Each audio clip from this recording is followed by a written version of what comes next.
Welcome to Nerd Territory. My name is Shako and thank you for watching. I want to make a small disclaimer. This is gonna be a long discussion of each and every of the characters we have seen so far. If you are interested, you can watch the whole hour. It's an hour-long discussion. I go deep into every single character and what they might do for the story. And if you are that much committed to watching my reactions, thank you so much. You can watch the whole 1 hour to get an idea of how I feel about each character as of right now. If not, just skip to the reaction part. It's okay as well. But I will be very grateful if you are gonna watch it, of course. And one more thing why I decided to put this disclaimer is that because it was too long, 1 hour, it's gonna take a lot of editing. So I decided not to edit it at all. It's just gonna be how it was recorded, and usually I edit my intro discussions and outro discussions because since English is not my first language, I sometimes stumble and I'm like, for example, oh, Aaron did this because I'm doing these kind of things, and I edit them out, but I just don't have a time right now to go through the 1 hour discussion of mine. So there are gonna be this kind of stumbles in this video. Sorry for that in advance. I just wanted to say, make sure that you understand why I did not edit it. It's just too long and I'm already behind on my Patreon because of work and everything. I'm working from home and it's not gonna be edited. Sorry for that, and thank you if you managed to watch it without it being edited. Since you clicked on this video, you will be watching my reaction to Attack on Titan Season 1, Episode 11, and hopefully you will stick around for the upcoming episodes. Thank you in advance. Well, last episode was an Armin centering episode, which made me very happy because Armin is my favorite character as of right now, and I don't think that it will ever change as long as Armin is alive, and hopefully he's gonna be alive. I actually have a theory. I mentioned this a couple of episodes ago because Armin seems to be the one who is narrating the story in the recaps. Mikasa did as well a couple of times, but mostly it's Armin, which tells me that if the story is told from the future and Armin is the one who is narrating the story, then Armin needs to live through the whole story, right? So he needs to be alive to narrate the story, to tell the story from the future. So fingers crossed that Armin makes it all the way to the end. But yeah, today I want to do something I've been doing so far, but in more details.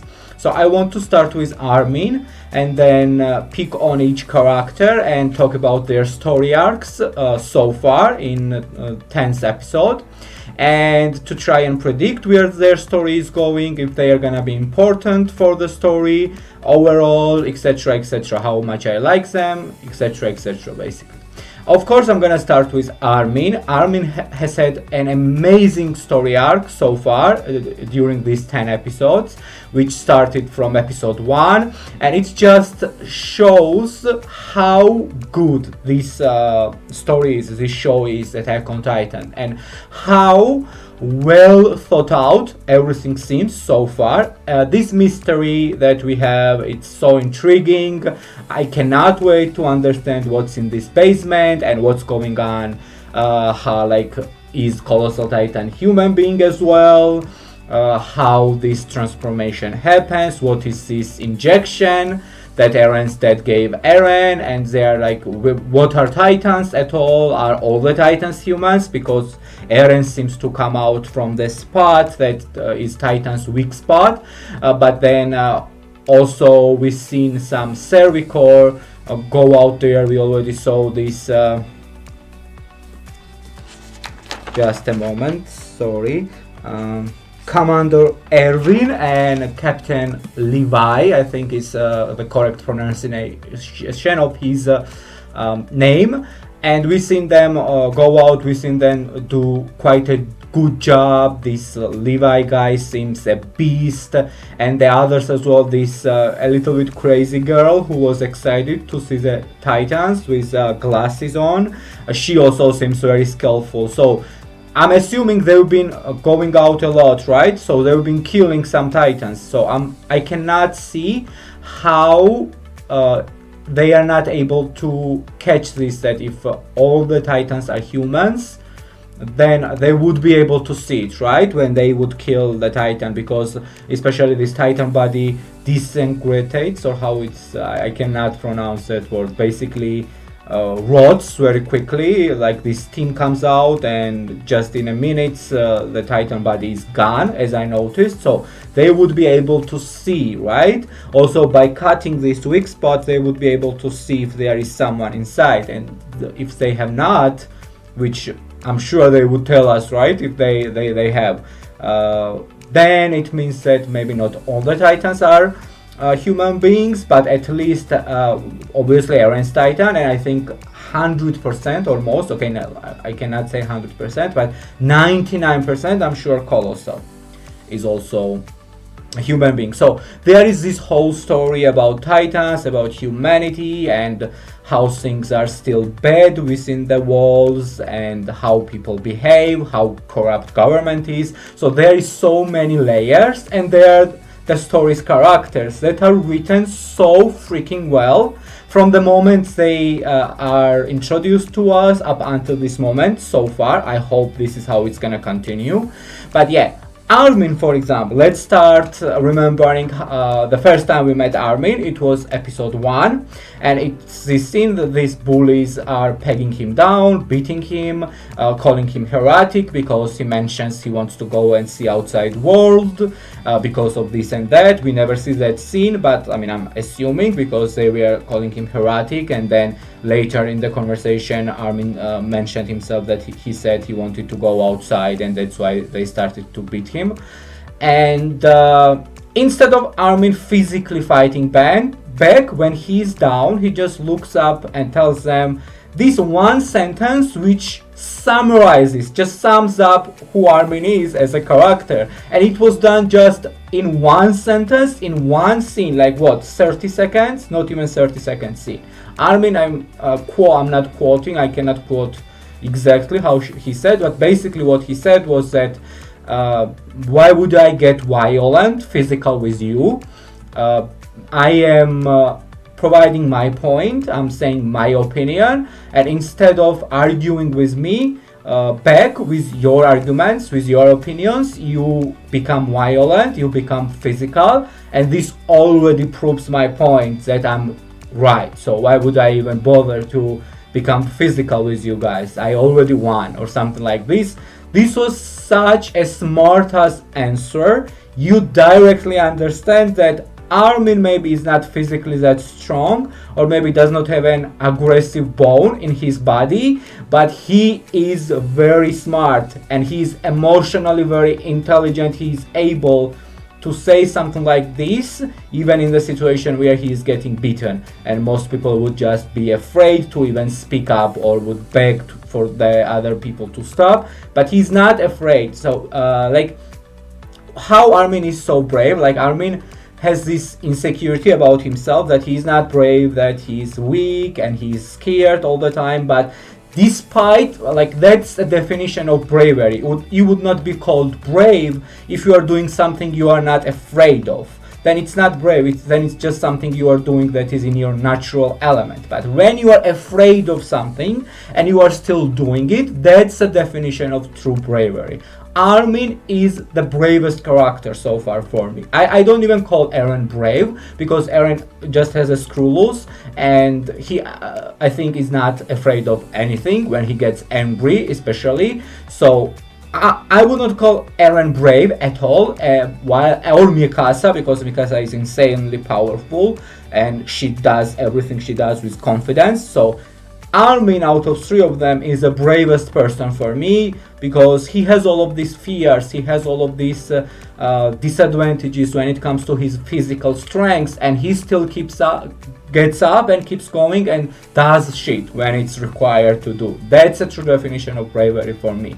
But back to when Armin was introduced, there was another small scene which you just, if you don't try to go deeper in it, if you don't try to concentrate very hard on everything the story does, and if you happen to be a maniac like me, then you will do, and then you will start catching these things, which is very rewarding because it just shows you how well thought out the entire story is, that every scene that is there has a meaning, big, small, or medium one. It has a meaning and it contributes to the story, it contributes to the character, it tells you something about the character, something about an event that might come in the future, etc., etc. So then another thing then, when Mikasa and Eren come to rescue him, and the bullies are gone because they are scared of Mikasa, cool, like even that was a foreshadowing that Mikasa was a crazy powerful character, right? Even that little thing that where these boys saw Mikasa and run away, it's even in that we are foreshadowed, it's foreshadowed that Mikasa is gonna be crazy powerful, right? So then Eren basically hands out his hand and tells Armin, come on Armin, I'll help you to stand up, or something like this. And Armin has this look, it's just a 1 second scene, and then just says, he's like, and I think he looks down and he says, I can stand up on my own.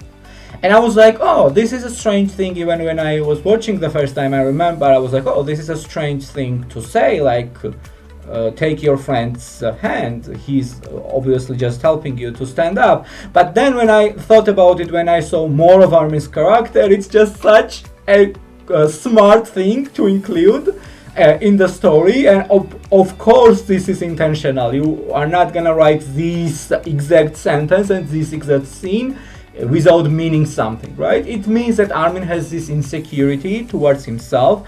He thinks he is weak, and when he looks at Mikasa and Eren, he thinks like Eren basically feels that he cannot even stand up on his own. That's why he's suggesting his hand, when in reality Eren just wants to help his dear friend out, who gave him a purpose basically in life by showing this book about the outside world. So for Eren, Armin has so much meaning, like Armin as a person, and I will dive deeper into this about Armin's and Eren's connection and how powerful it is already. It's been set up throughout the whole 10 episode, and it's been one of the pivotal story arcs, at least for me watching, to see how connected and important Eren and Armin are for each other. And mostly I think both of them share the same feelings, of course, but for Eren it's even more personal, because without Armin he would never have this dream to go outside. He would not even know about the sea and this fiery water, which is lava, I guess, and all of this stuff basically that Armin mentioned. It was episode 5 flashback, when Armin was getting swallowed by the Titan and Eren remembered this memory, and with just one leg went up and saved Armin. That's how important Armin is for him. And yeah, like for Eren, he just wants to help out the dear friend he loves very much, but for Eren, I mean, but for Armin, he thinks and he sees it the way through his lens, through his insecurities, and which is, oh, Eren thinks that I'm not even strong enough to stand up on my own. Yeah, here it is, like one more proof I needed that even my friends, who I love very much, think I'm weak. That I'm so weak that I cannot even stand up on my own. So even from this little, just one scene, and this is an reintroduction scene, it's always very important to pay attention in every story. You need to always pay attention to the introduction scene of the character. It's gonna tell you a lot. And in this case, it told so much about Armin, which then just been a prevailing story arc up until episode 10. And I think Armin's character is gonna find new confidence after this episode. He finally realized that all of this negative thinking, all of this thinking that his friends does not really respect him, and just think of him as someone who needs protection all the time, and all of these negative ideas that came just through his perspective. Like Eren and Mikasa never ever, there has never ever been a single scene in the story where we were shown that yeah, maybe Eren and Mikasa are thinking the same way. No, it was never shown. It was just all in his head, which he realized. That's how smart he is. Like, he is overthinker, and this is his advantage and disadvantage. This is his power, and this is his Achilles heel at the same time. It's just so amazing that he overthinks things. And in some ways, for example, when he went and called Hannes and sent him after Mikasa and Eren, it worked out because Mikasa and Eren would have died without Hannes going there. Or in the situations where, for example, Eren kicked this soldiers guy who were saying that why they did not eat more of Walmaria people because now we have food shortage and they were gonna beat him badly. He came in, sharped in, and used his amazing emotional intelligence. So Armin is powerful in a different way. I think that Armin is powerful in a way that can be more beneficial for the whole group of theirs, and maybe even for humanity in a long term, rather than just to be powerful physically, because being powerful physically is gonna get you far, but not as far as needed, because the brain is needed, emotional intelligence is needed, because there are gonna be situations where physically powerful will mean nothing for sure, and it's gonna be Armin that is gonna be used in these scenarios, I'm sure of that, to come out of seemingly impossible situations. That's what I think. So Armin, even in this was the second episode when they were gonna start beating Eren even more, he just chimed in and he was nice, and he was like this little cute boy. I'm sorry, he's hungry and that's why he's not polite, but we are very thankful to all of you guys. And the soldiers stopped. It worked. And you might think, oh, Armin, he's so cute. No, was deliberate. Armin did not like these guys as well, for sure. Did not like what they said, for sure, as well.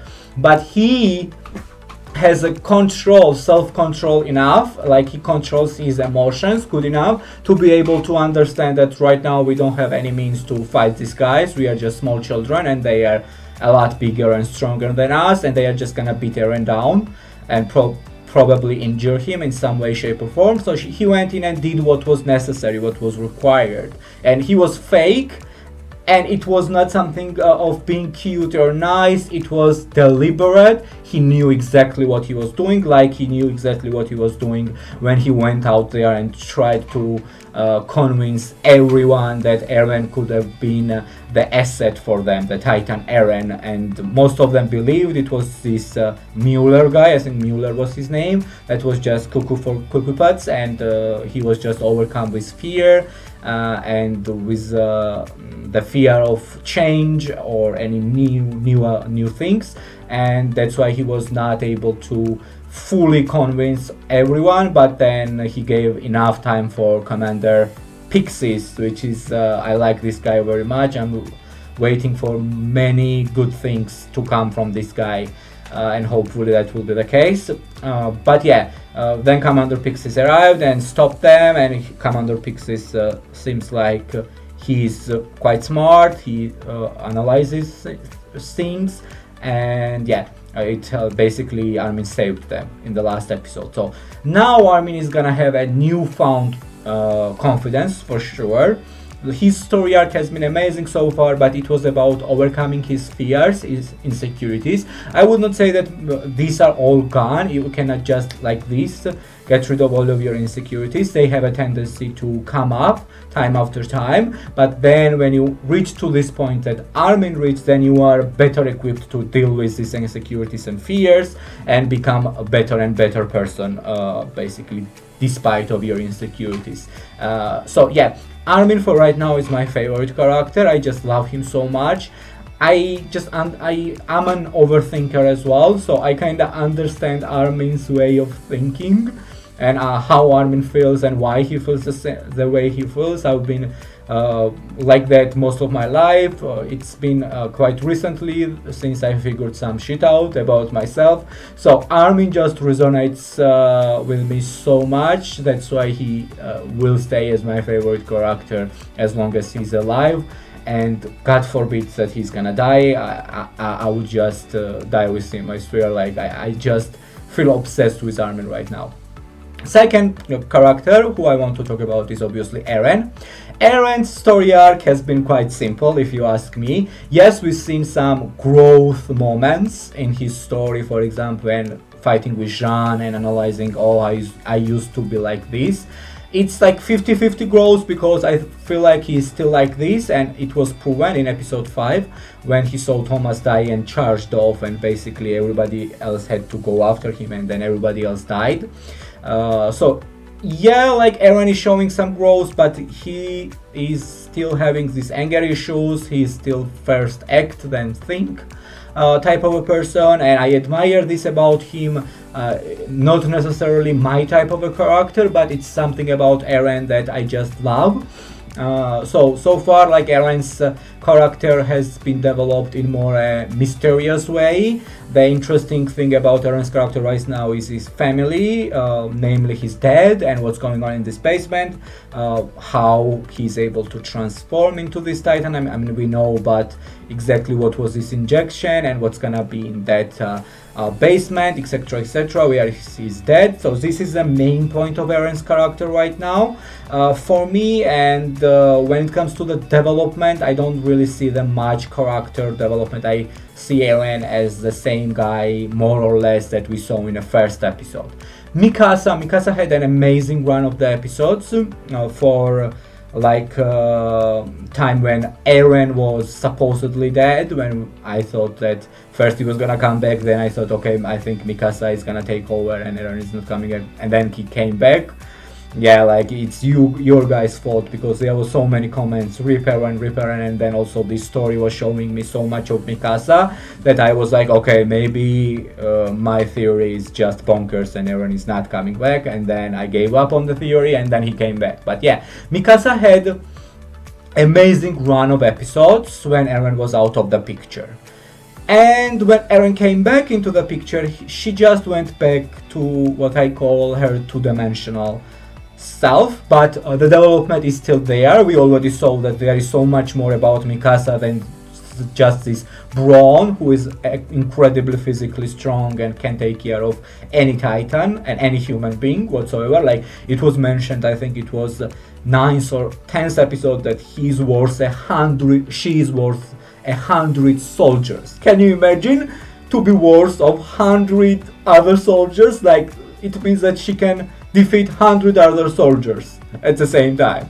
So she's incredibly powerful, but then we were shown this tragic backstory, we were shown her emotional side, her motivation, and then we were shown that she was strong enough to still continue after her main motivation and the reason to live, which was Eren, died. She still continued, she still stayed with Armin, encouraged him, and then took charge basically.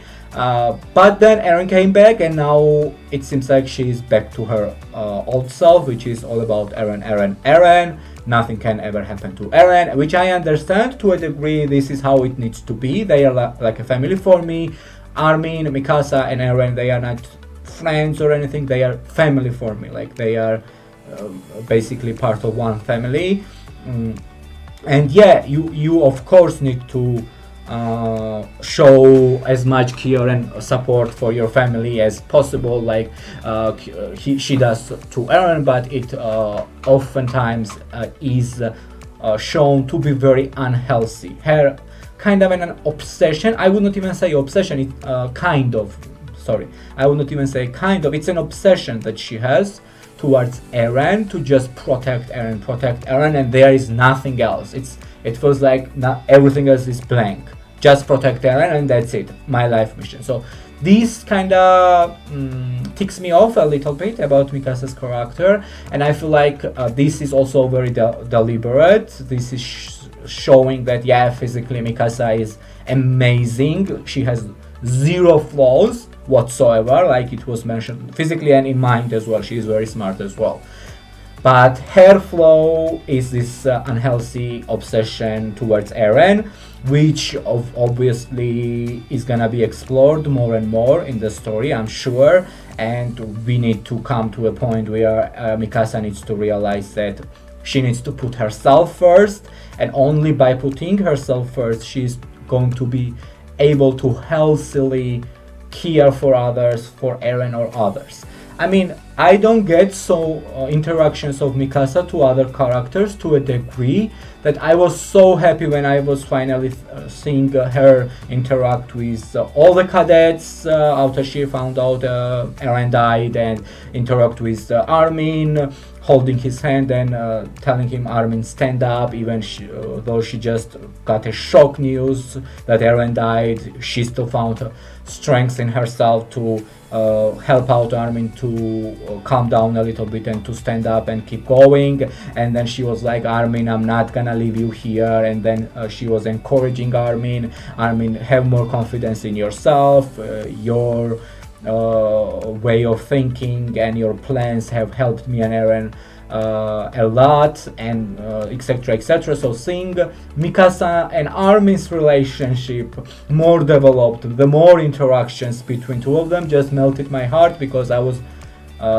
getting so as far as Eren was alive, and then before he came back I was just getting Mikasa and Eren, and when it's like maybe a horrible thing to say, but it felt like Eren's death freed Mikasa up to be an amazing human being towards other people around her, and her love not to be kinda how to say it, I cannot find the word, her love to be given to everyone equally, because right now it just seems like when Eren is back, her love is just like 99%, even if not maybe not 100, but 99% Eren and 1% the rest of them. So it's like, I hope Mikasa will learn and will develop into more independent person, and will understand that there is more important things in life than Eren, which is herself first of all.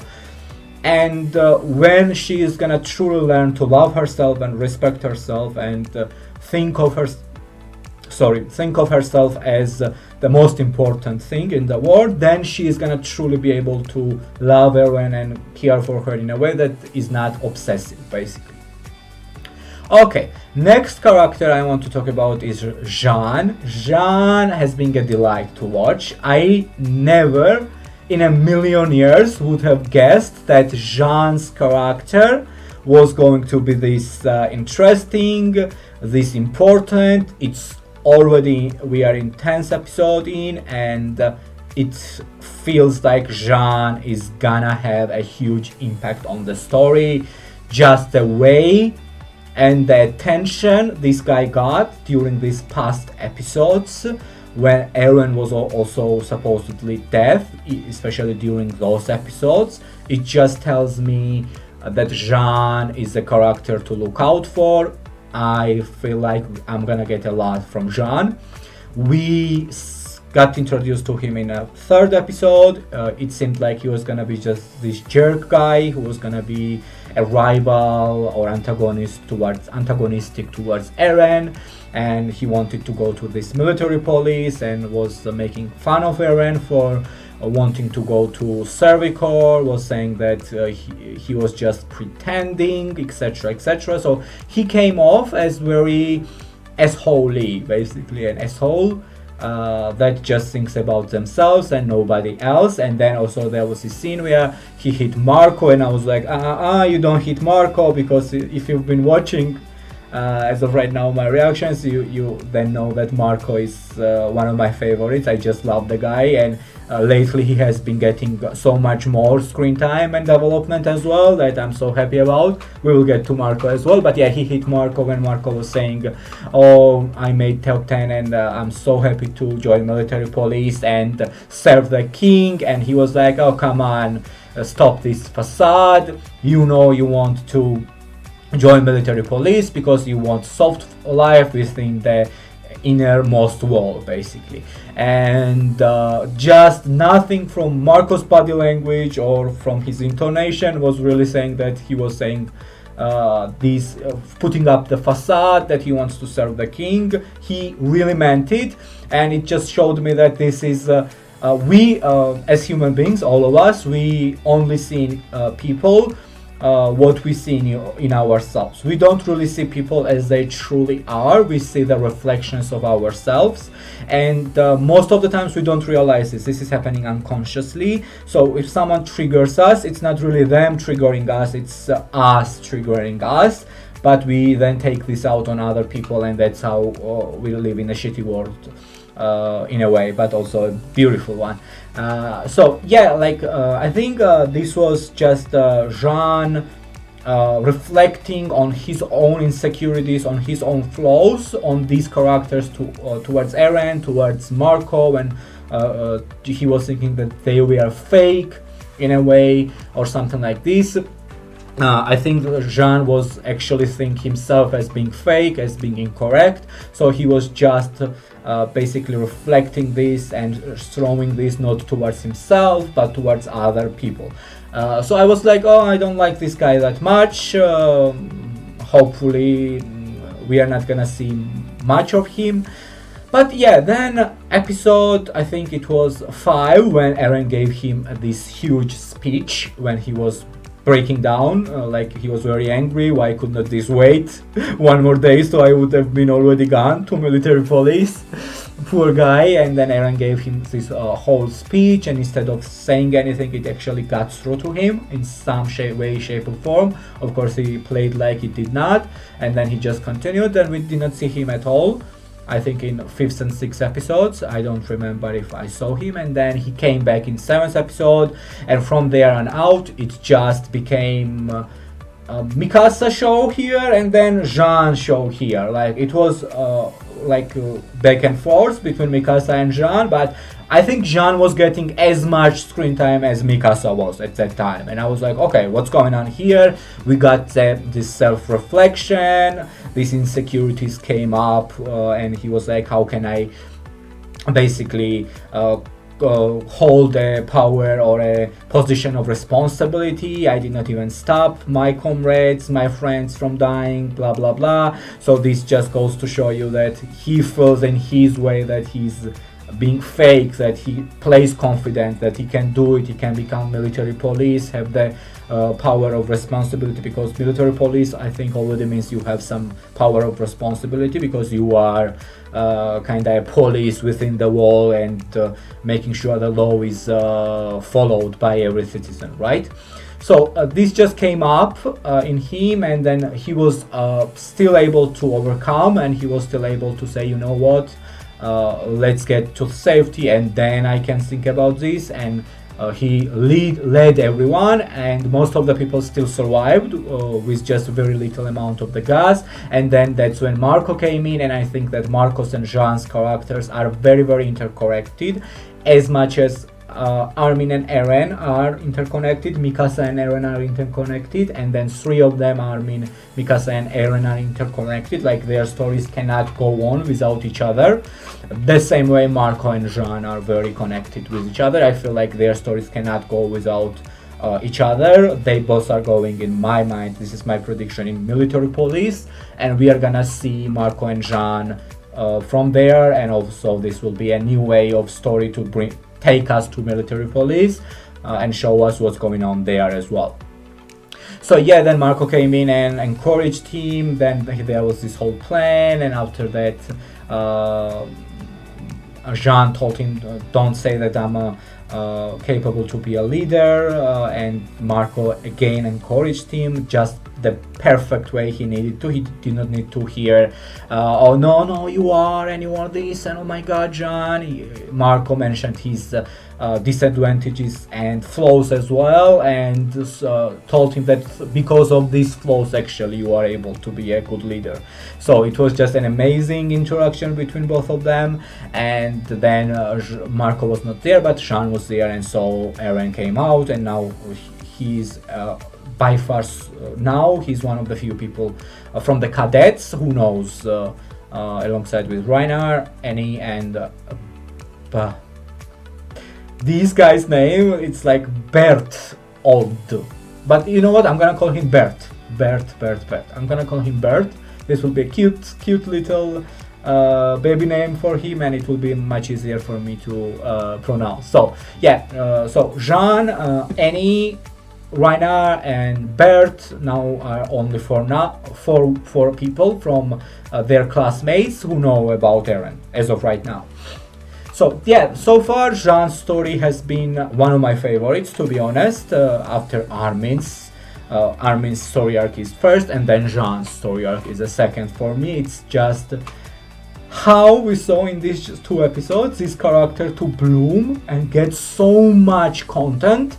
It just tells me that no author is gonna waste so much time on a character than just to kill them off or to then make them irrelevant again, you know, or asshole again. It just shows me that Jean is there to stay, and I need to look out for him. I need to be very attentive to every scene that he's gonna be in, and I am expecting big things for Jean. Like not maybe something like destroying all the Titans. It does not have to be physically strong things. It's just like character-wise, how the character is gonna contribute to the story one way or another. I'm expecting it to be big. Okay, now next one will be Marco, and my face just lights up when I start talking about him or thinking about him. It's just the guy, the character is written so well, like his vibe, his energy is so pure. These freckles, these eyes that shine, the way he sounds, just everything about this character is pure light. Like it just gives me good emotions.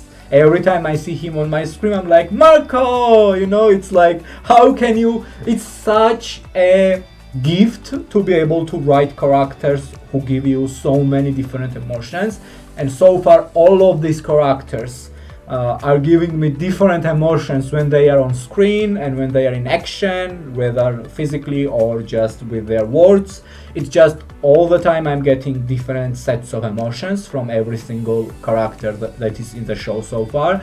And Marco is this character that is just this ball of positive energy, ball of light. Every time he's on your screen, you are just happy, you know, you are just getting good vibes. Yeah, from episode 3, we were introduced to Marco. He was one of the ones who got to say he wanted to join the military police, and he was very happy saying it, and Kiss kinda shit on that. He was like, yeah, King will be happy that you're gonna be a Titan fodder for him, or King does not have any use for something like this, for your body or something like this. And then he was in the group asking Eren about the questions about Titans, how they look, etc. But he was only one who was like, okay guys, when Eren dropped the spoon, remembering his mom getting eaten, rip Eren's mom. No, not Eren's mom, I need to remember the name. Carla, rip Carla. He was the one who said, oh guys, maybe we should stop talking about this. It must be very hard for him to remember all of this stuff, which instantly tells you this is the second thing he says. But first thing he says is about his motivation. He wants to join the military police, and just the way he says it, his eyes glowing up, you are just able to see that this is gonna be a very positive character moving forward. And then the second thing he ever says is a very considerate thing, which already tells you he's also emotionally very intelligent, like Armin is, for example. He has the power to put himself in someone else's shoes and be like, okay guys, it must be very hard for him because you cannot say this sentence without being able to be empathetic towards people.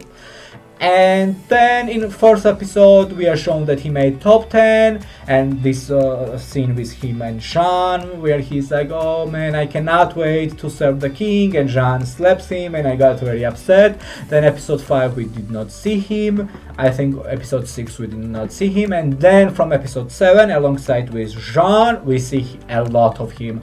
We see first of all him reflecting, being a soldier, I knew I might die, but what the hell am I dying for? Such a philosophical and existential thing to say.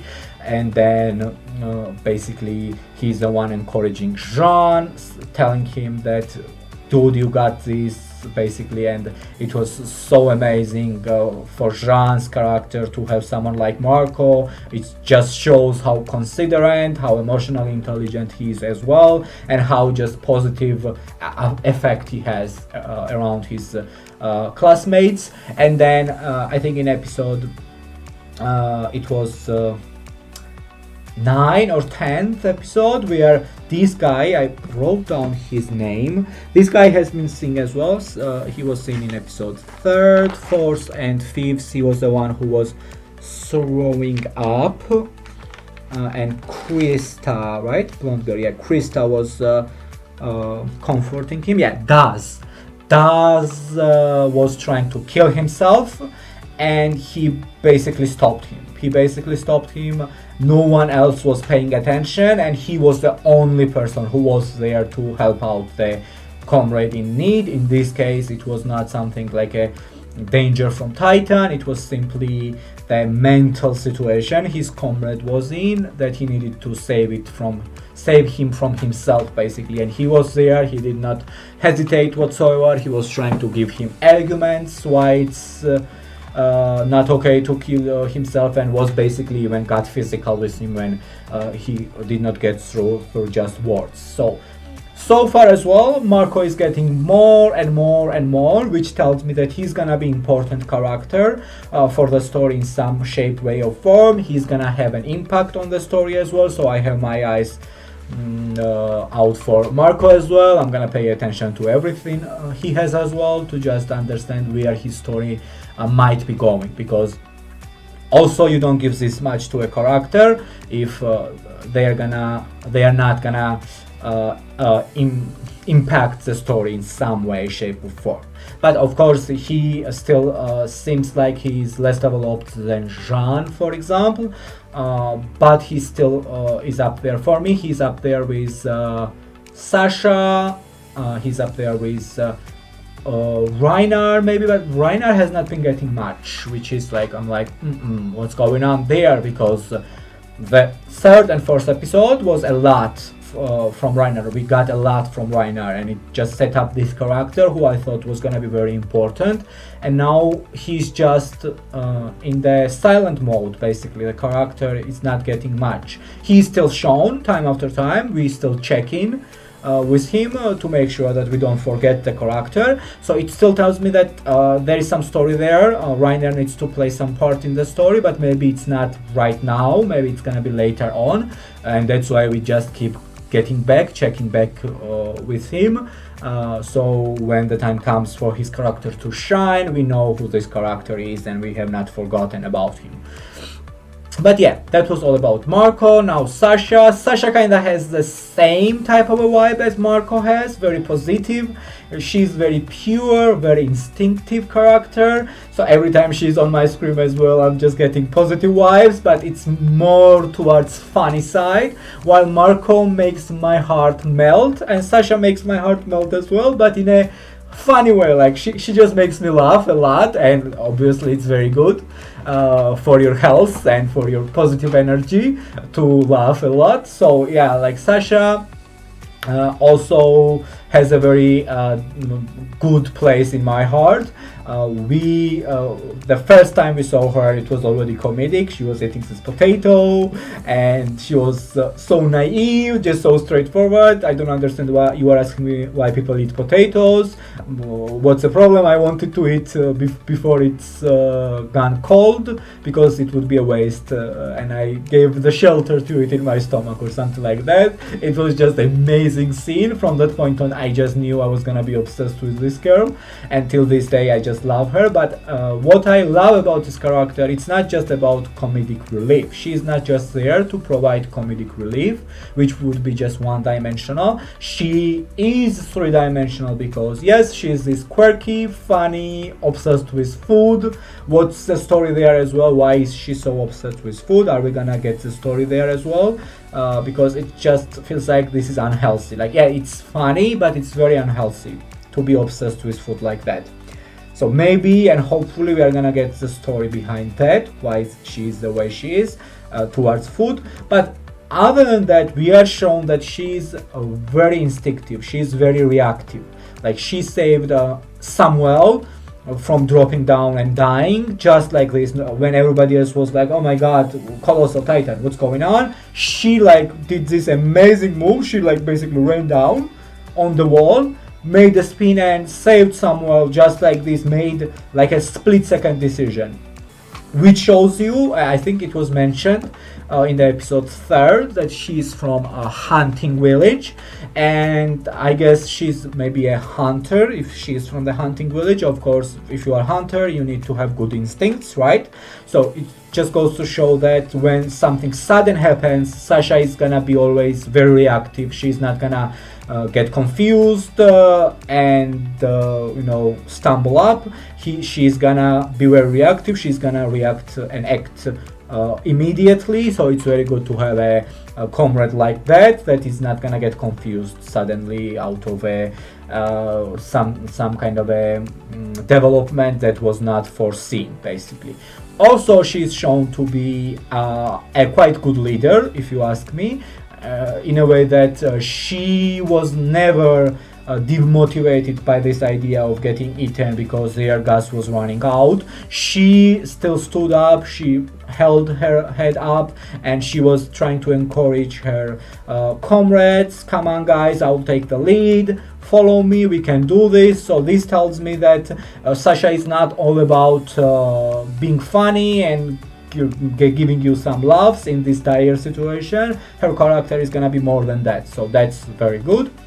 Yeah, she had also this moment in episode 8, and then in the previous episode she was like, oh my god, my stomach hurts, should I go and join Wounded? It was such an amazing scene. It's just like nothing, right? But it's just Sasha, her obsession with food, and it was very cute. And also in episode 8, she was alongside with Connie, the one who could not kill the Titan, and then she felt this huge remorse. And then Connie was like, we will deal with that after we get out, calm down right now. So we are shown this character time after time after time. We always check back with her. So it tells me that her character is gonna also have a huge, maybe not huge, but like an impact on the story, and not just an impact, I think big impact on the story at some point. Basically, that's my idea right now. Then we have Connie. Connie has been getting more as well. He's very lively, he's very funny, a little bit dim-witted, as Keith mentioned in this thoughts that he had about the characters we met in episode 3. That was, I think, episode 4. But he's very lively, he's very confident, and he also has a very like a pure kid energy. He has, like, every time he's on my screen, I feel like energetic. I feel like, oh yeah, let's move, yeah, something like this. Yeah, he's very energetic. Another thing is that, yeah, he's also very supportive. When he found Armin on that roof, he was like, Armin, stand up. And that was another scene where Armin did not take his hand. That was another parallel which I forgot to mention for Armin in Armin's evaluation of me, basically. But yeah, like he was trying when this freckled girl was saying some rude stuff about Armin and how it's unfair he survived and others died. He got very angry at the girl. He protected Armin. So yeah, like his morals are there. He's a good friend.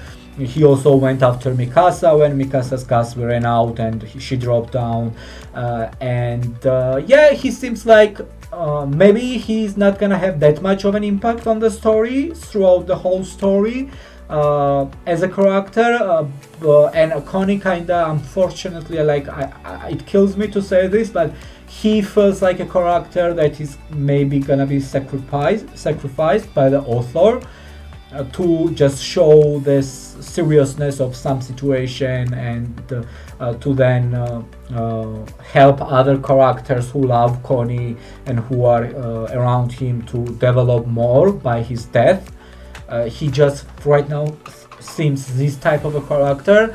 Hopefully I am wrong, but yeah, like I feel like if it's gonna happen and I'm right, I'm gonna be very sad, and the story is gonna be told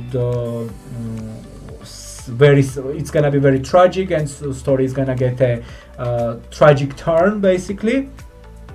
But yeah, so far no complaints towards Connie's character as well. He's always getting screen time. We are always checking back in with him, so it's good.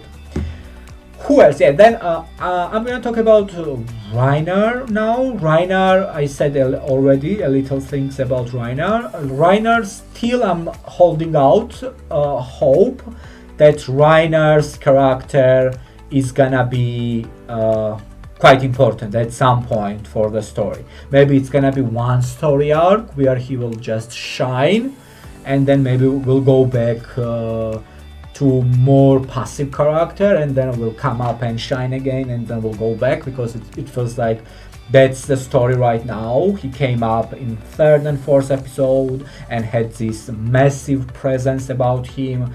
We learned about his motivation, everything, etc., etc., and then he like calmed down, went into the background. We still kept checking in with him, but nothing huge. And then in 8th episode, he kind of popped back up again. He received this funny line about showing the sword up Titan's ass, and then he was the one who was saying we should not relieve the Eren Titan. They did not know it was Eren, but he had the capacity enough to understand that, yeah, like we can use this Titan, which is very good way of thinking. Most of the people would just want, like Jean wanted to just leave that thing and get away and go to safety. But yeah, no, he was like alongside with Annie. He was like, but this could be a huge asset for us, so let's maybe help him out not to be eaten by these Titans. And then when the Eren transformed, he was the one who was like, it seemed like he was having panic attack of like maybe knowing that something is wrong with Eren, and we have seen that him and Eren are quite close with each other, and he just ran off, and then Annie and Bert followed him, and then Jean followed them, and then they saw this whole amazing scene with Armin, and kind of realized that Armin is more than he seems, I guess. So yes, we keep getting back with Reiner, so it just tells me that at some point maybe he's not gonna be the important character for every single story arc, but he is gonna come up when he's needed, and maybe then just go back to the background, like I said, when he is not needed. But he also seems like a long-term character, to be honest. He does not seem for me the character that might die very soon.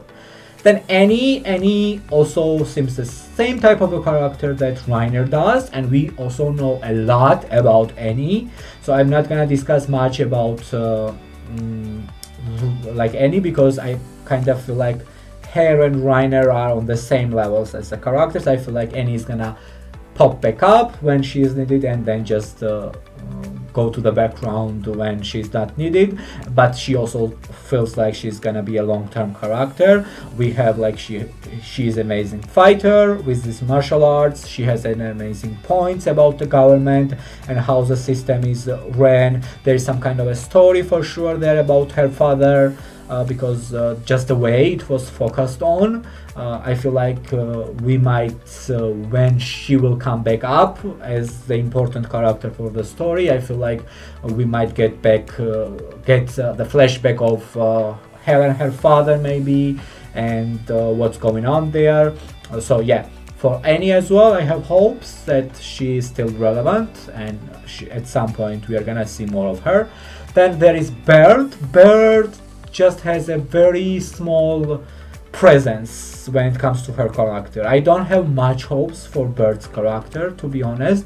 I feel like as long as Reiner's story is gonna come back up, Bird's story is gonna come back up as well, but always Reiner is gonna be up here, like story-wise, and Bird is gonna be somewhere down here. But it's kinda very boring for the character's importance for the story when I say that, yeah, as long as we see Reiner, we're gonna see Bert. But if there is no Reiner, there is gonna be no Bert. This is how it seems right now. Maybe I'm mistaken, maybe we are gonna get more of him, but for now, that's my idea of Bert. Hopefully he's gonna get more, but right now I don't really have any feelings towards the character, nor good nor bad. Then who? Yeah, the another one is Kurista, the blonde girl with very beautiful blue eyes and very beautiful face. She also feels like a very positive character. She is very nice every time. And here the thing: every time we are shown this character, it's with this freckled girl. So it's like my theory is the following about these characters, because at this point it just does not make sense why we are still going back to these characters, because they seem very not important for the story for now. Like they seem like they are not contributing. They were not even, like, the one time they could shine was during this sequence where they were almost out of gas and we are hurrying to this supply, and they were not even there. Then it was later told to us by them actually that they made it out because they had just enough gas to make it out. Sorry, I lost my shoe. Yeah, so they had enough gas, but we were told, so it was not like story just did not care at all, and they were just invisible in the story, and then if it never got explained why they were invisible, then it would be like, yeah, these characters, they are just kind of like very background characters that are not gonna contribute much, and probably they are gonna die at some point, and then their classmates are gonna be sad, and maybe that's gonna be their purpose. But thinking about it, yes, like I wrote down a lot of notes. I was thinking about all the characters. So thinking about it, it's just very suspicious in a way that we don't see much of them, but we consistently are getting back to these characters, and we always see them together. So this tells me either it's like 50-50, they are not that important and I was right initially, or another 50% is that there is some kind of an importance that maybe will come up later in the story down the line, maybe not this season, not next season, but maybe they just still live on, and then maybe at some point in third, fourth, whatever season, they have something to do as characters, so we need to keep going back to them and just get this small, like 10-second, 15-second, 20-second scenes with them, just to always remember who they are. And it's and the blonde girl Krista seems more important for the story, because at least we know her name and we are shown more of her. And this freckled girl, we don't know her name yet. Like, what's her name? Someone say her freaking name. I don't know her name. I think that now she's the only one from their classmates who has been shown consistently, whose name I still don't know. Like, what's that? Yeah, like I went back to check if I missed something. No, I'm 100% sure I did not miss anything. Her name was never freaking mentioned, and she's always around Krista, and Krista is always around her, and every scenes we get, it's between two of them. Like, they are always interactions between two of them, or two of them interacting with other characters. So it was like, for example, the interaction with Sasha first time when Krista gave her food and water, and the freckled girl was like, oh, I'm gonna make use of her stupidity and use her somehow. Then the next scene we saw of them was they were on this roof when Connie was trying to comfort Armin, and she was saying, freckled one was saying all these rude things, and then Connie started fighting with her, and then blonde one, Krista, came in and kind of neutralized the situation by being nice and asking them that, oh, we are just all very upset because we see so many of our friends dying all of a sudden. And then another scene we got of them was when they already went back in. I think it was episode 9, and they got to explain why they were not present in that story arc. They said, and you would not give this to a character that does not matter much for the story. You would give this kind of an explanation to explain why these characters were not present at this story where it seemed like every important character had to do something one way or another, and it was at least explained. Yes, it's still not a good thing that they were left out of what seemed like they could have got some kind of a development from that little story arc of them getting this supply and overcoming this obstacle as the team.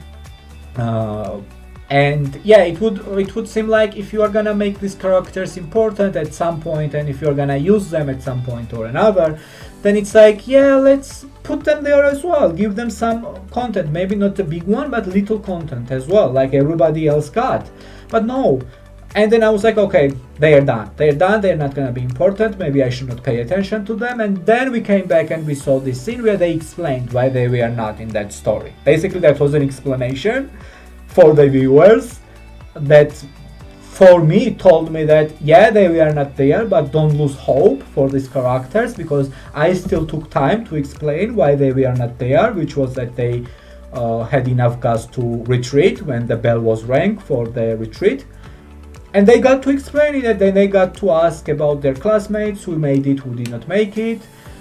So it's like, yeah, what are their role? I don't understand, like, it seems like more or less I understand every character's role, and these two characters are like a mystery characters for me, just like Grisha, don't get me wrong, is much more mysterious than these two characters, Krista and the freckled girl.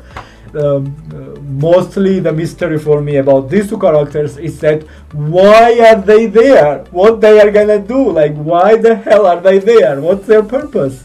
I don't understand. Sometimes I lose hope for their characters, and then other times I'm like, okay, maybe they will do something. Yeah, God knows. Okay, oh my god, I spoke so much. If you manage to live through and watch through all of this blubbering of mine, good job. You are true Attack on Titan fan. Oh my god, I've been talking for 1 freaking hour. Are you kidding me? Okay. I just gonna go back into 11th episode. I feel I feel like sweaty. Wow, I did not think I was like maybe half an hour I will speak, but it's been an hour. I see in my OBS studio it's been recording for 1 freaking hour. Are you kidding me? Wow. Yeah, now I think we are going to a stage where we are gonna come up with a plan how they can plug up the wall of Trost district. I'm getting very good at remembering the names of cities as well. And yeah, it's gonna be interesting to see if they manage or not. So now, standard procedure, please subscribe to my channel if you have not already. It's completely free, it does not cost you anything whatsoever, while it helps me out a lot. And I will be immensely grateful, sending you good vibes, positive energies, so these energies can help you out in your life. Also, if you like the content I'm providing, click on that like button, and if you have anything to say whatsoever, comment down below. This will help to boost my YouTube algorithm, and YouTube will show my videos to more people. Plus, down below in the description of this video, you are gonna be able to find the link to my Patreon channel. If you hopefully cannot wait to see my reactions to Patreon go there, become a member on my channel, and you will have an early access to my reaction videos of Attack on Titan and other shows I'm doing. Right now I'm kinda stuck, so maybe don't do it right now, but I'm gonna update it very soon. Sorry about that, but yeah, just know in general that very soon it's gonna be updated, and it's gonna have like maximum 3 weeks early access videos on Patreon. Okay, that's it right now. Let's go ahead and watch Attack on Titan Season 1, Episode 11. Let's go. Yep, there is an intro. I will actually make the intro reaction to the first intro when the season is gonna be finished. Initially I was told that not to do it because it might be spoilery for future story arcs, but then I was told in the comments by one of the people, thank you so much, that it's okay, that I'm not gonna be able to comprehend anything even if there is some kind of a spoilers put. So I will watch the intro in that case after the first season is finished for me, because I'm very interested. Like the song so far, like I'm listening, a song is very good. I'm trying to peek a little bit, but I'm controlling myself not to. But yeah, what I was saying is that Armin seems to be narrating most of these recaps, which if I'm not overthinking and it's like story is told from the future and then it's told by Armin, since Armin is the one who is narrating it, obviously.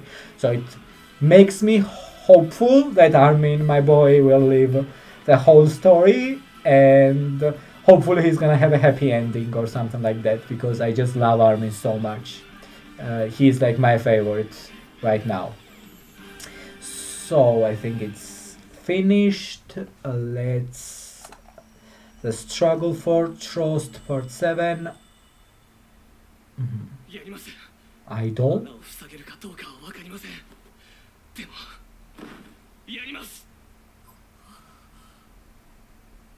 Yes, we already saw this. Of course, he said this. This is just our Eren. You are a real man. He really is. He's like what, teenage boy, but he's already a man. He's I think 15. Someone wrote in the comments.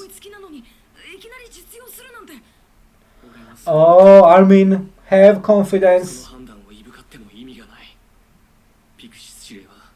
Must be envisioning something that we can't yet see exactly. Like the guy is very experienced, seems very smart.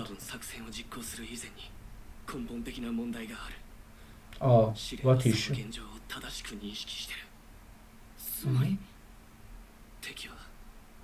That the Titans are not the only enemy.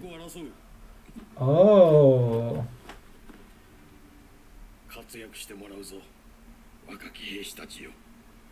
Wow, like they are quickly so important, like for the whole community. 3 of them. Eren because of his apparent power to turn into Titan, Mikasa because she's crazy strong, and Armin because he's crazy smart. What is the top breast? Oh my god. Is this the problem Eren was talking about?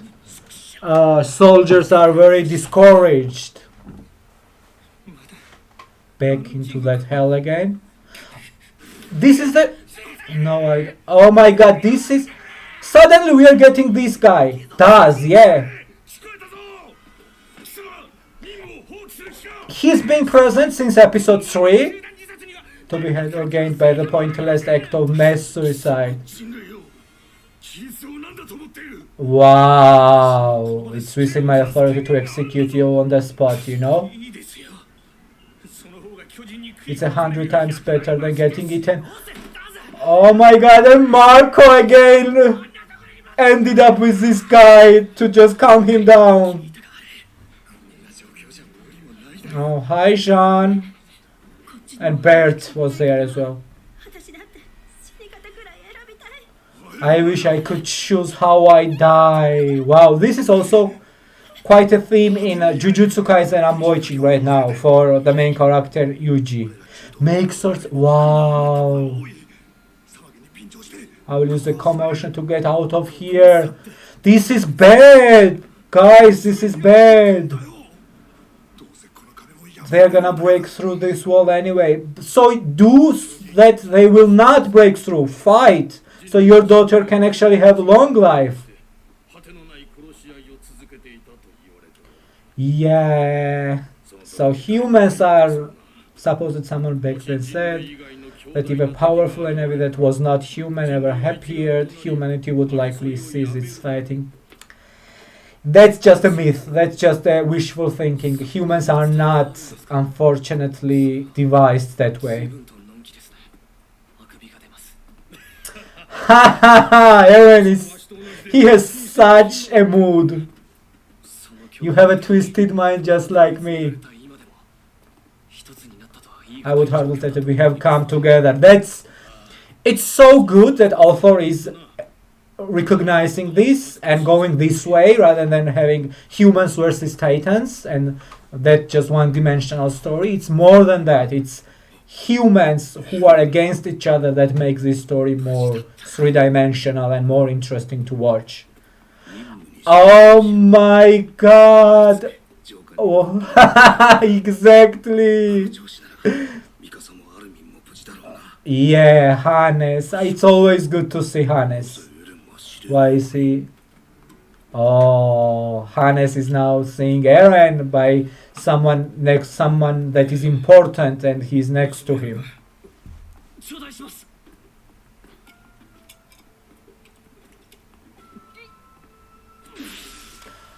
He gave him wine or alcohol or some kind of an alcohol. And that guy does, right? Does. Is suddenly getting a visibility strike. Is he gonna be important in some way, shape or form? Because he's their classmate. He did not get much in third and fourth episode, but I still remember seeing him, but not even saying anything, just being there. Then in episode 5, okay, I will talk about this Daz character more.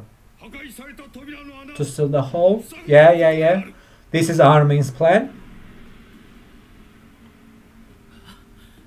How is he able to seal it? It's like, oh, Marco, baby boy. A member of cadets. Oh my god, now everyone knows his name. Oh, and we are shown the reactions of the characters we've been following so far.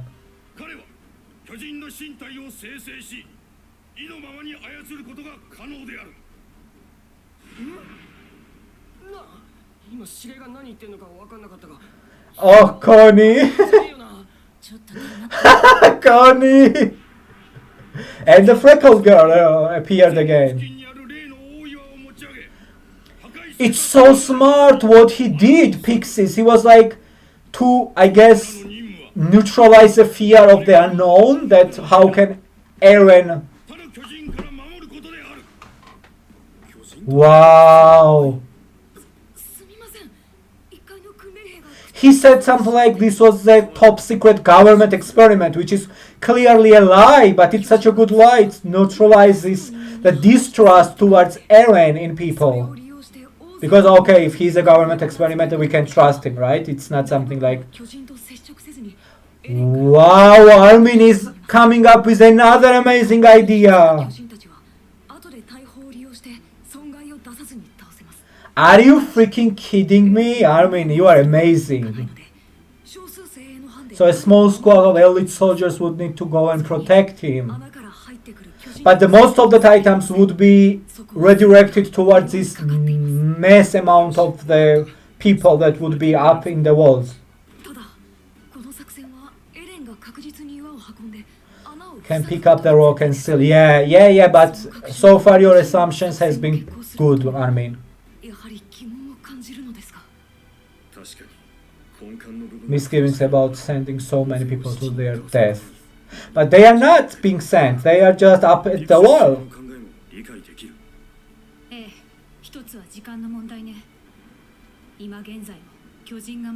Yeah, that's the biggest issue. The time, because the more and more Titans are coming in. Oh my god, yes, a Titan with clothes, dressed up one can appear again. Yeah, and fear is not the best way to control people. It's been proven even in our history time and time and time again. It works at some point. This guy, why do you... Oh my god, this guy, we are not disposable blades, you know. Why is this guy getting so much screen time all of a sudden?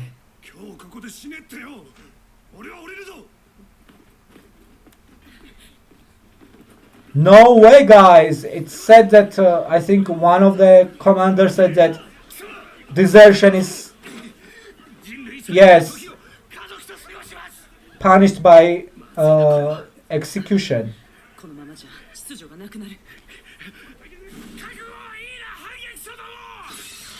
Oh my god, this guy again. He could never deal with this kind of a shit.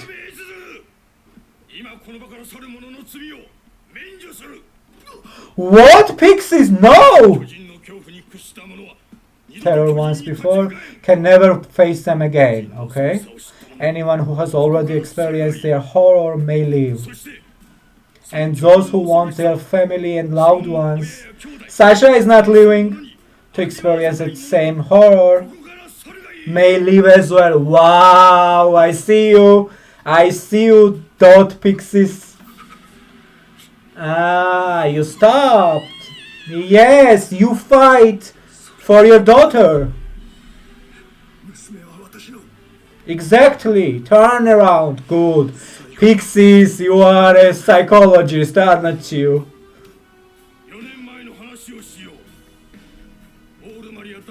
Namely, the operation to retake Wall Moria.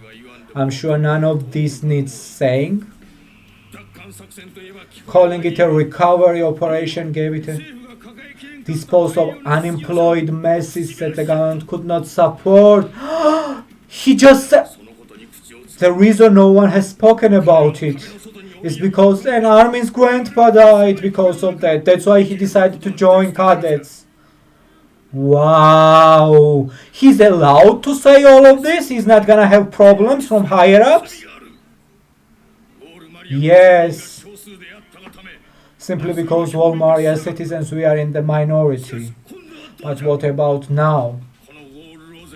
If Wall Rose falls, humanity will lose much more than 20% of its population. Exactly. Would not be able to support even half of the people still alive. Oh my god. Going stick, it won't be because we were eaten by titans. It won't be because we did it to ourselves. This guy is crazy. Oh, we cannot afford to die any further inside. Please die here. Wow, how can you live after this speech? Even though I don't understand physics of it, how he's able without a microphone.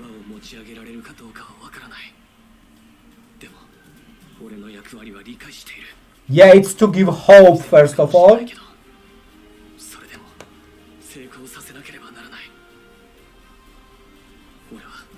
Wow, the Pixies just shot up a lot in my list.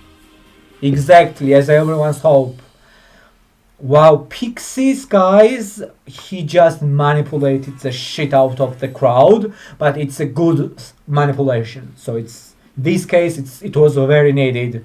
Otherwise, they would just lose everything, and then, as he said, humanity would just die out. Okay. I think this is a guy that was Mikasa's captain or something.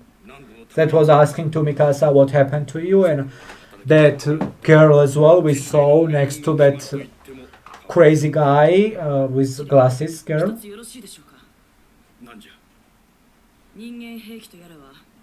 Human weapon of yours? Yeah. Rico is her name. It's based entirely on the incredible uncertainty that is Eren Yeager. Yes, but what else do we have? Do we have anything better to propose? And that fond of losing to the Titans? Are you fond of losing to the Titans? Oh wow, I hate losing more than anything else. I don't think so. You were on purpose losing to their to Lord in the chess battle. I want to win against the Titans. Pixies seems such an interesting character. Wow. Then the only option is to take a gamble on him, because what you call an incredible uncertainty is our one and only chance of achieving victory over the Titans. Exactly. This guy is just amazing. No wonder he's a commander. Ian Rico Mitabi. You are the very best of the garrison regiment. Oh, so they are the best ones. Wow. Ian will lead the squad. Okay. This is the guy that was with Mikasa, was asking her what happened to your Ackerman and stuff, like that was overseeing the retrieval of the citizens part. You have an understanding of alcohol. You can discern when a drink is good, bad, or both. Wow! He's an alcoholic. I guess everyone needs to have one or two faults, and having this kind of a position, it would be a lot of stress.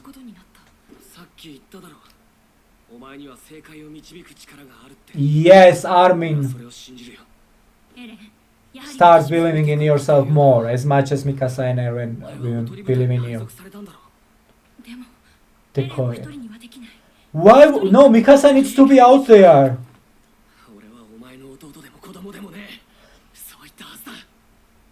Eren, be a little bit more gentle with Mikasa. Understand that she's... Look at her eyes. Okay, this guy seems quite decent as well. Like, he understands the position he's holding. Come on, good luck to both sides. So Armin is gonna be in the decoy squad up in the walls, I guess, attracting Titans, and Mikasa will be with Eren and the others. But as long as you can seal the hole, we will protect you at all costs.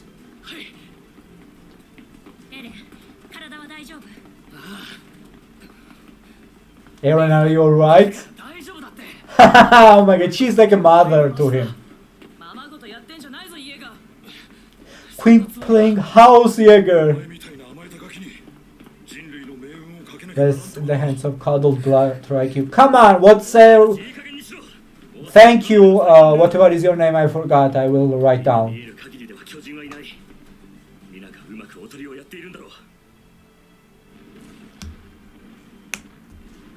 Yes, wow, it's working. Armin, you are a genius.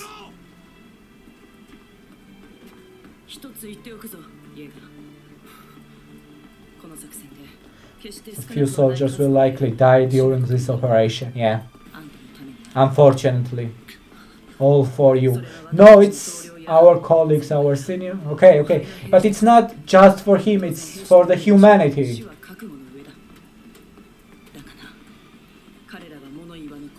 Yeah, I do agree.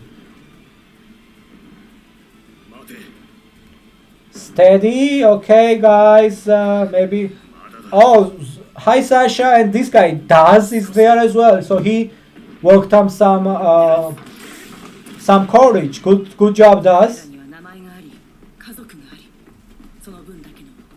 Yeah, every single one of them is an individual with their life.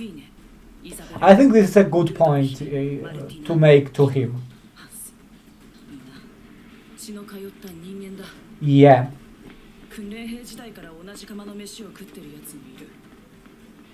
Yeah, so they are like her classmates as well, like for Eren they are our characters. Yeah, all of them are shown right now. Make sure their deaths are not in vain, yeah. I think this was good encouragement for him. Thank you, girl with glasses. I will write down your name.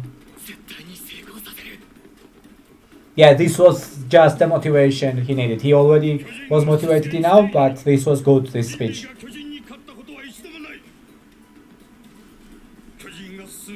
For every step the Titans have taken forward, humanity has continually forced. Yeah, forced back.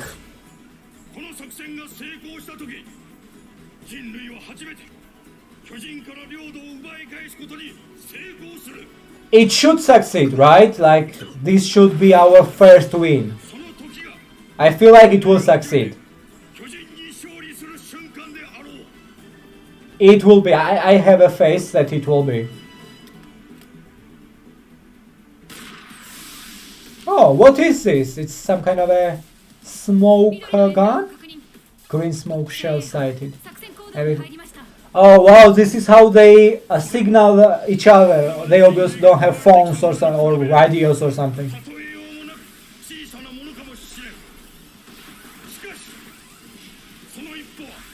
For humankind, that single small step will be a great leap forward. Exactly. Even a small win after all of these losses would be huge for the morale, for the motivation. And I think this is gonna be success, honestly. And he is transformed. I think it's the same Titan that he was when he first appeared. Can he transform into different type of Titans? Maybe can he become colossal? Or is this the only way he can transport in this form? To believe he will be able to pick up that rock. No, believe in him. Exactly, Mikasa. Have faith in Eren. Huh?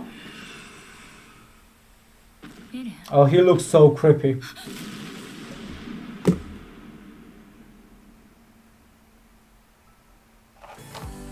Excuse me? And he just finished. What the hell was that? Did he just track Mikasa? I'm sure she avoided it, but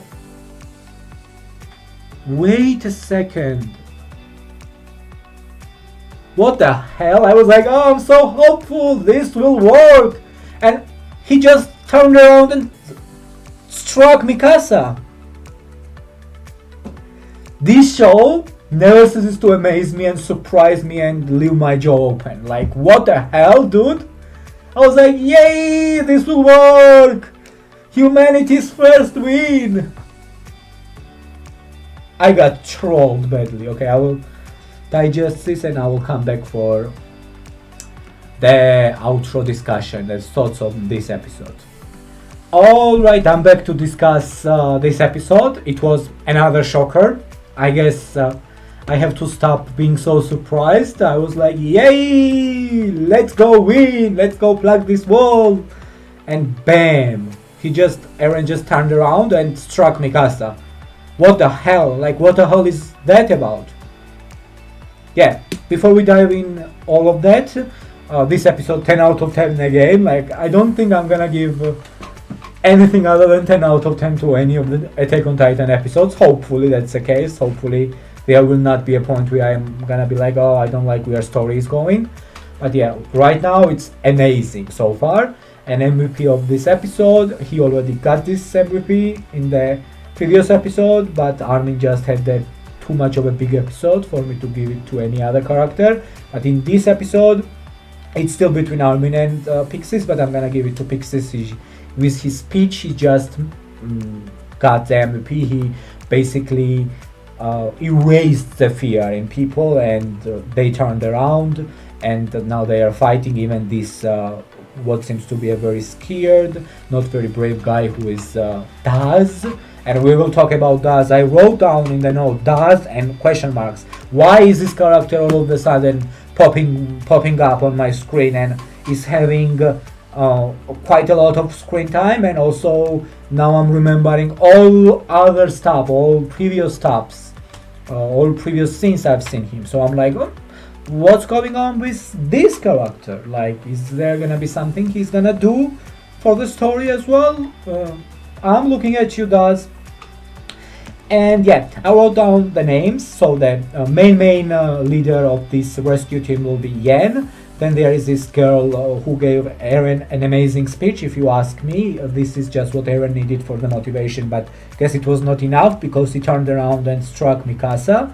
Her name is Rico, and then another one who is gonna have their own squad is Mitabi. So Rico and Mitabi and Ian, they have all of them have their own squad, and then Ian is overseeing on all of the squads basically. This Ian is also the guy who was with Mikasa in episode 6, I think. He was her leader in evacuating all the people, and then he was the one asking Mikasa what happened to you, Ackerman, and then Mikasa remembered her life. This Rico girl we saw with this Nervous dude, who I don't like that much, Mueller or something, I think, Captain Mueller or something his name, who was just overpowered with fear, did not hear out Armin, and this girl was with him, telling him in the end that maybe we should reconsider. And this Mitabi guy, I think I saw for the first time. Yeah, now Daz, what's going on with Daz? So Daz, I'm pretty sure, was in 3rd episode, was in 4th episode, but did not really get much of a sentences to say, but visually he was shown. Then in 5th episode he was the one who was throwing up and Krista was comforting him, and then in episode 9 or 10 it was, Marco was the one, and Marco in this episode as well. Poor Marco, poor my boy, like he gets to be stuck with this guy and completely overwhelmed by his emotions and completely like trying his best to calm him down, tell him everything is okay and it's gonna be okay. Like, it's a lot of work, but who would do it better than my Marco? So yeah, like this guy, every time we get his scene, he's freaking out. He's like, oh my god, something is happening. Is he gonna do something maybe down the line in the story where someone is gonna get screwed maybe? Oh my god, and we now have 2 scenes with him and Marco. Is he gonna screw Marco in some way? Oh, if that's the case, oh, don't hold me if that's the case. But yeah, it's very suspicious. It's very suspicious how all of a sudden we get the scenes with this guy time after time after time, and all of these scenes is about him freaking out. And 2 of these scenes now is about him freaking out and Marco is trying to calm him down. Oh, I'm up to you. Not up to you. I'm on to you. I'm on to you. But now it feels like maybe not like, I don't think that this character is gonna be like something very important for the story, but I feel like maybe he's gonna have some significance for the story down the line at some point in some way, shape or form. So I'm